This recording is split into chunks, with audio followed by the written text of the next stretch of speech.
प्रभु तेरी वाणी जीवन की रोटी, नैनों की ज्योति अंधेरा मिटाती।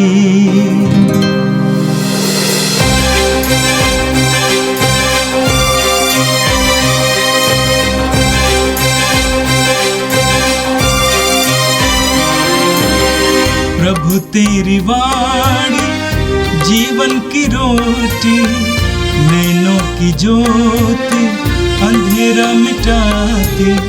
प्रभु तेरी वाणी जीवन की रोटी, नैनों की ज्योति अंधेरा मिटाती। वाणी वाणी वाणी वाणी वाणी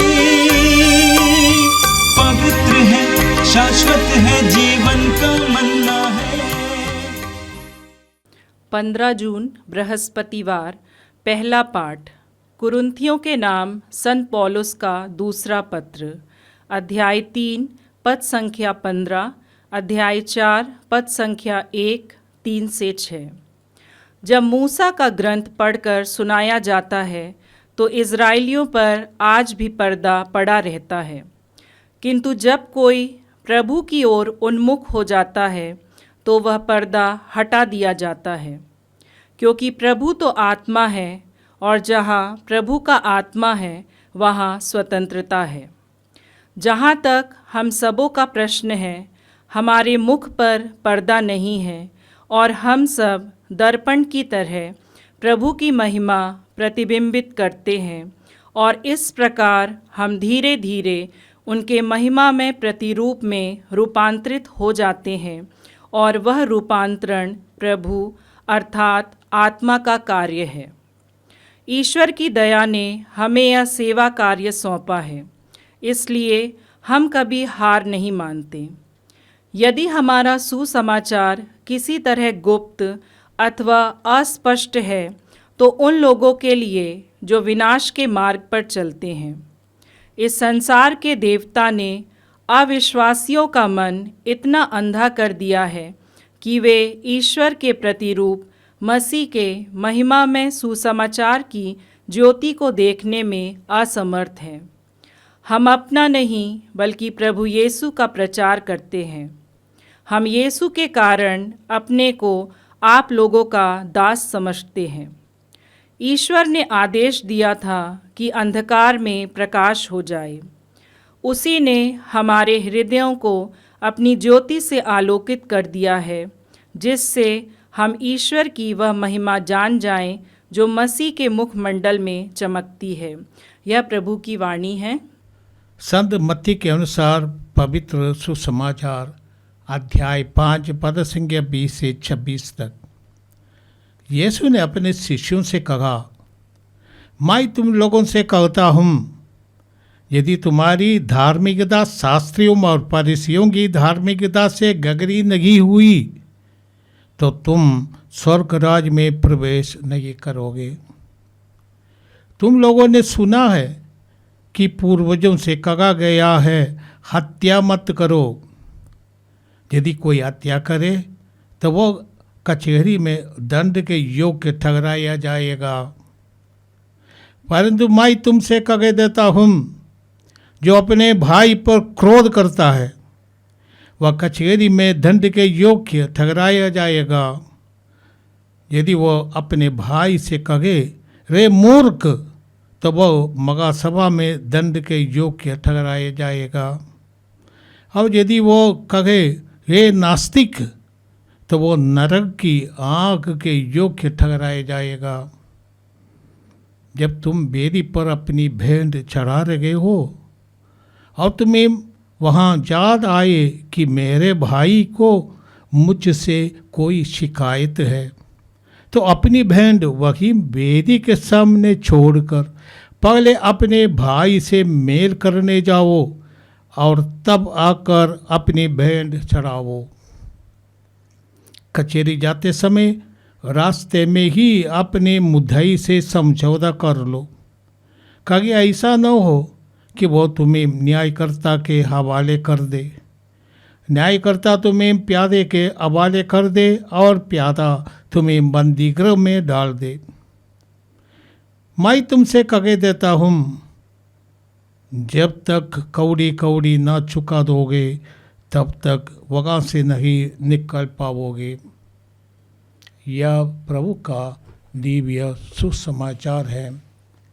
क्रिस्त प्रभु की जय। भाई और बहनों, आजकल हम कुरिन्थियों के नाम पौलुस का दूसरा पत्र से पाठ सुन रहे हैं। पौलुस ने कुरिन्थ में काम किया था, जैसे हम प्रेरितों का कार्यकलाप अध्याय 18 में पढ़ते हैं।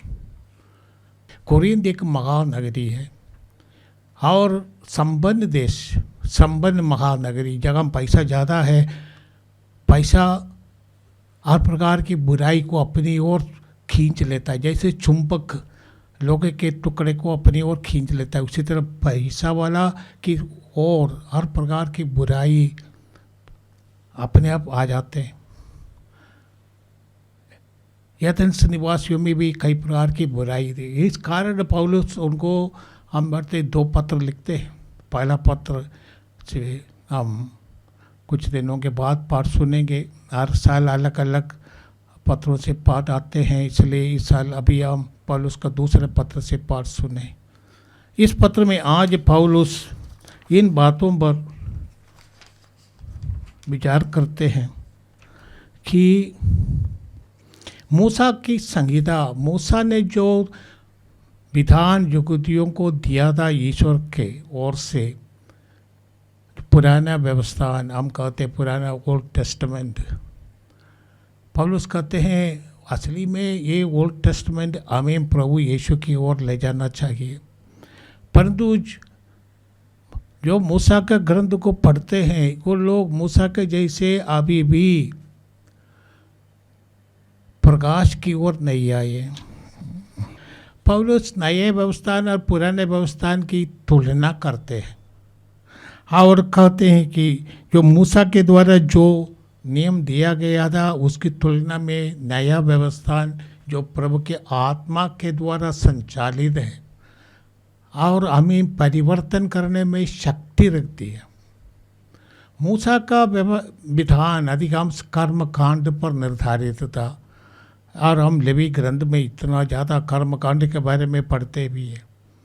कई प्रकार की कर्म कांड और जो 10 आज्ञाएं ईश्वर ने दिया है, यहूदी उस पर विचार विमर्श कर उसको 613 आज्ञाओं में बदल दिया था और इस आज्ञाओं का अक्षरशः पालन करना ही अपने लिए धार्मिक होने का प्रमाण वे लोग मानते थे। पौलुस कहते हैं आत्मा हमें यीशु मसीह के द्वारा मिला है। पवित्र आत्मा यीशु के क्रूस पे, यीशु के मृत्यु में के बाद ही प्रेरितों को दिया गया और कलीसिया को दिया गया और सारे विश्व को दिया गया। ईश्वर ने यीशु ने क्रूस से अपनी आत्मा फूंक दिया। हाँ, पुनरुत्थान के बाद शिष्यों को सबसे पहले वरदान दिया था, आत्मा का ग्रहण करो। जो नया विधान है उसके पीछे की शक्ति है आत्मा, पवित्र आत्मा। वो क्रियाशील है, शक्तिशाली है और ये पवित्र वचन यीशु ही पवित्र वचन है, ईश्वर का अनादि शब्द। और यीशु की आत्मा जिनको प्राप्त है वो नया विधान के द्वारा, विश्वास के द्वारा हमें प्राप्त है। पौलुस इसलिए उन लोगों से कहते हैं कि ईश्वर ने वादा भी किया था यहूदियों से, मैं तुम्हें एक नया विधान प्रदान करूँगा। यिर्मयाह का अध्याय 31 पद संख्या 31 में प्रभु कहते हैं कि, और हम जानते हैं प्रभु ने एसकेल के द्वारा कहा, मैं तुम्हें एक नया दिल प्रदान करूँगा। एसकेल 36 पद संख्या 26 में कहते हैं ईश्वर ने जो वादा किया था। जैसे इब्रानियों के नाम पत्र अध्याय 10 पद संख्या 16 से 22 तक में पौलुस एक ही इस बात को दोहराते हैं, जो पुराने विधान का था वो छोटा है, जो रबोनिक तर्क शास्त्र के जैसे वो छोटे से बड़ों की तुलना कर देते। पौलुस भी कहते पुराने व्यवस्थान की इतनी शक्ति है, परंतु नया व्यवस्थान हमें ईश्वर की ओर जाने में आत्मा से प्रेरित है। ये हमें आज़ादी देता है। पुराने व्यवस्थान को पढ़ने वाले आज भी मूसा के जैसे है, वो पर्दा डाला हुआ है।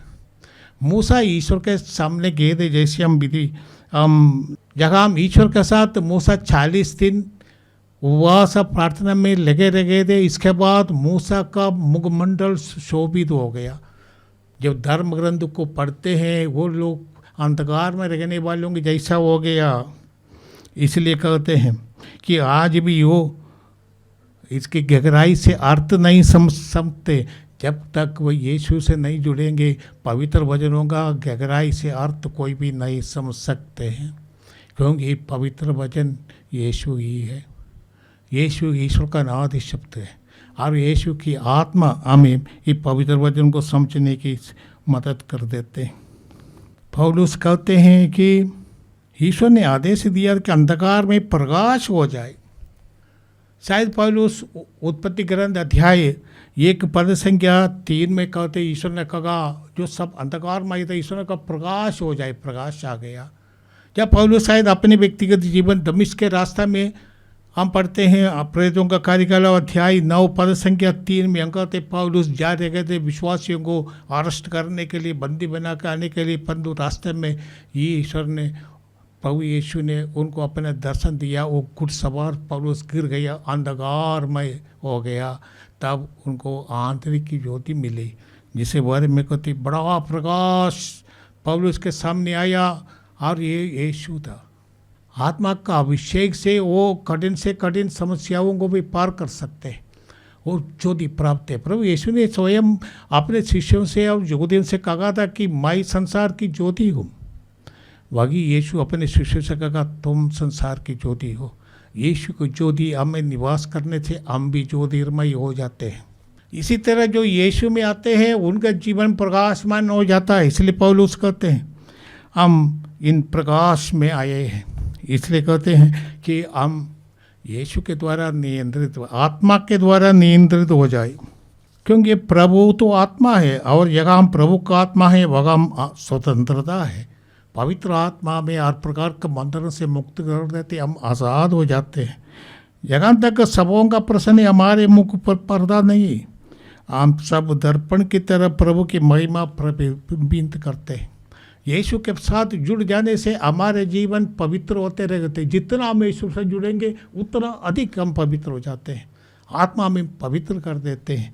हर प्रकार का अंधकार, हर प्रकार की बुराई धीरे धीरे हमसे निकल जाएगा और हम यीशु की महिमा के पात्र बन जाएंगे। आज के सुसमाचार पगार पर प्रभु के प्रवचन से है। मत्ती अपना सुसमाचार यहूदी संप्रदाय से आए विश्वासियों के लिए लिखते हैं, यहूदी मूल के विश्वासियों के लिए, इसलिए यहूदियों की भाषा का इस्तेमाल करते हैं। ईश्वर के राज्य के लिए मत्ती लिखते हैं स्वर्ग का राज्य, क्योंकि ईश्वर का नाम यहूदी लेते नहीं है। ईश्वर को ईश्वर के रूप में यहूदी अभिवादन नहीं करते, वो कहते स्वर्ग में रहने वाले। स्वर्ग का राज्य इधर आपके अभ्यंतर में है, आपके बीच में है, आपके जीवन में है, प्रकाशित होने वाला है। और ये स्वर्ग के राज्य का संदेश प्रभु ने दिया, वो शुरू किया था प्रभु ने जो 8 जो धन्य है तुम, जिसके बारे में 2 दिन पहले हम लोगों ने सुना था। और प्रभु आगे शिष्यों से कहते हैं तुम संसार की ज्योति हो, तुम पृथ्वी का नमक हो। और आगे कहते हैं कि मैं आया हूँ यहूदियों के परंपराओं को तोड़ने के लिए, समाप्त करने के लिए नहीं, मैं उसको पूरा करने के लिए, उसको शुद्ध करने के लिए आया हूँ। और प्रभु आज से हमें पुराने व्यवस्था का कुछ ऐसे बातें जैसे 10 आज्ञाएँ हैं, उनमें से 6 आज्ञाओं के बारे में प्रभु आने वाले दिनों आज प्रभु करेंगे। तुमने सुना हत्या मत करो। आज के विषय यही है। प्रभु ने कहा जैसे यहूदियों को मूसा ने आदेश दिया था, निर्गमन ग्रंथ अध्याय 20 पद संख्या 13 में कहा हत्या मत करो। वो 10 आज्ञाओं में ऐसे है। प्रभु यीशु ने कहा मैं तुम लोगों से कहता हूँ यदि तुम्हारी धार्मिकता शास्त्रियों और फरीसियों की धार्मिकता से गगरी नहीं हुई तो तुम स्वर्ग राज्य में प्रवेश नहीं करोगे। शास्त्री और फरीसी यहूदी संप्रदाय में धर्म को जानने वाला है और उसका अनुकरण करने की प्रयत्न करते थे। प्रभु ने कहा जगुदी संप्रदाय में सबसे उत्तम और सबसे धर्मी व्यक्ति जो है उनसे भी तुम्हें अधिक धार्मिक बनना है, तभी तुम ईश्वर के राज्य के योग्य पाओ जाओगे। शास्त्री और फरीसी अपने को धर्मी मानते थे और फरीसी सचमुच में मेहनत करते थे कि धर्म का जो आज्ञा है उसका अक्षरशः पालन करना, इसलिए वो तत्पर भी थे। थोड़ा यह है कि घमंड मारते थे कि हम धर्म का सब आज्ञाओं का पालन करते हैं। अब दिखावे के लिए भी ये आ गए, सड़क पर खड़े होकर कभी कभी प्रार्थना करते थे और अपने को बड़ा धर्मी मानते थे, इसीलिए सभागृहों में प्रथम स्थान लेना चाहते थे क्योंकि धर्मी व्यक्ति है। ऐसे लोगों ने पाखंड को देखकर उसका तिरस्कार किया था, पर यीशु ने ये नहीं कहा कि फरीसी और शास्त्री लोग ईश्वर के राज्य में प्रवेश नहीं कि उनसे भी अधिक तुम धार्मिक बनो, तभी तुम ईश्वर के राज्य में प्रवेश करने के योग्य है। और इस संदर्भ में प्रभु ने एक आज्ञा ले दिया है, वो ही हत्या करना। हम जानते हैं कि हमें से कोई हत्यारा नहीं है, हम हत्या करने से डरते भी हैं, परंतु हम लोगों को वो जीवन हानि करने के बदले हम अपने शब्दों के द्वारा लोगों को हत्या करते हैं, दूसरों को हम नुकसान पहुंचाते हैं, अपने सोच के द्वारा हम विरोध करते हैं। प्रभु कहते हैं यदि तुम अपने भाई से विरोध करते हो तुम कभी ईश्वर से प्रेम नहीं कर सकते। ईश्वर से हमारा रिश्ता सगी नहीं है। If you are not right with our brothers and sisters you can not be right with God. हम अपने भाई बहनों के साथ अच्छा रिश्ता रखे, यदि हमारा रिश्ता टूटा है, हमारे पड़ोसी से हमारे रिश्ता टूटा है, हमारा प्रेम नहीं है, हम उनका नुकसान करते हैं, उनके बारे में हम गलत सोचते हैं और ऐसे गलतियों का प्रचार करते हैं, ऐसे लोग कभी भी ईश्वर से जुड़ नहीं सकता। सबसे प्रथम आज की जैसे प्रभु ने कहा यदि तुम वेदी पर अपनी भेंट चढ़ा देगे वो तवहाम तुमको ज़्यादा याद कि मेरे भाई के दिल में मेरे विरुद्ध कुछ सोचे, तो प्रभु कहते वहाँ वेदी पर अपनी भेंट छोड़ दो और चले जाओ, अपने भाई के पास जाओ, वो शिकायत के मरम्मत करो, जो रिश्ता टूटा है उसको बनाओ, इसके बाद आओ। हम ये ना सोचे कि हम ईश्वर को प्यार कर सकते हैं जब हम अपने भाई बहनों से हम अच्छा रिश्ता नहीं रखते हैं। इतना ही नहीं, बहुत लोग अपने भाई बहनों को घृणा करते हैं, दुश्मनी करते हैं, उनको अपमानित होने में खुश हो जाते हैं और उनको नुकसान पहुंचाने करते भी मानते हैं। ऐसे भी बहुत लोग हैं। संत जोगन अपने पत्र में लिखते हैं, पगला जोगन अध्याय 1:4 पद संख्या 20 में लिखते हैं।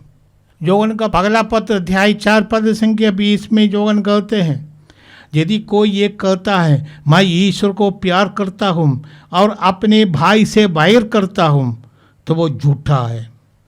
यदि वो अपने भाई को जिसे वो देखता है प्यार नहीं करता तो वो ईश्वर को जिसे उसने कभी देखा नहीं प्यार नहीं कर सकता। ये सब लोग जानते हैं, ईश्वर को हमने कभी देखा नहीं। हमारे दिल में ईश्वर की भावना है, प्रेम है और हम धर्म ग्रंथ के अनुसार हम पढ़ते ईश्वर हमारा पिता है, परंतु हम दूसरे इंसान को नुकसान पहुंचाते हैं, हम उससे प्यार नहीं करते हैं और उनसे हमारा रिश्ता टूटा है, उसको बनाने के लिए हम उत्सुक नहीं है। इसलिए प्रभु कहते तुम्हारा धार्मिकता का शुरुआत तभी होगा जब तुम अपने भाई बहनों के साथ अच्छे रिश्ते बनाए और तुम अच्छा व्यवहार करते उनके साथ, तभी ईश्वर के साथ हम प्रेम करते। प्रभु ईश्वर ने हमें सिखाया तुम अपने दुश्मनों को प्यार करो। यदि कोई दुश्मनों को प्यार नहीं करता है, मैंने जिसके मैं दुश्मन समझता ऐसा नहीं, जो मुझको अपना दुश्मन समझते उस व्यक्ति को मैं दिल से प्रेम करे और क्षमा करे, तभी मैं ईश्वर के प्यार का योग्य बन जाएगा। रोमियो नाम पौलुस का पत्र अध्याय 12 पद संगे 1 में पौलुस कहते हैं, आप मन तथा हृदय से उसकी उपासना करें और एक जीवंत पवित्र तथा सुग्राह्य बलि के रूप में अपने को ईश्वर के प्रति अर्पित करें।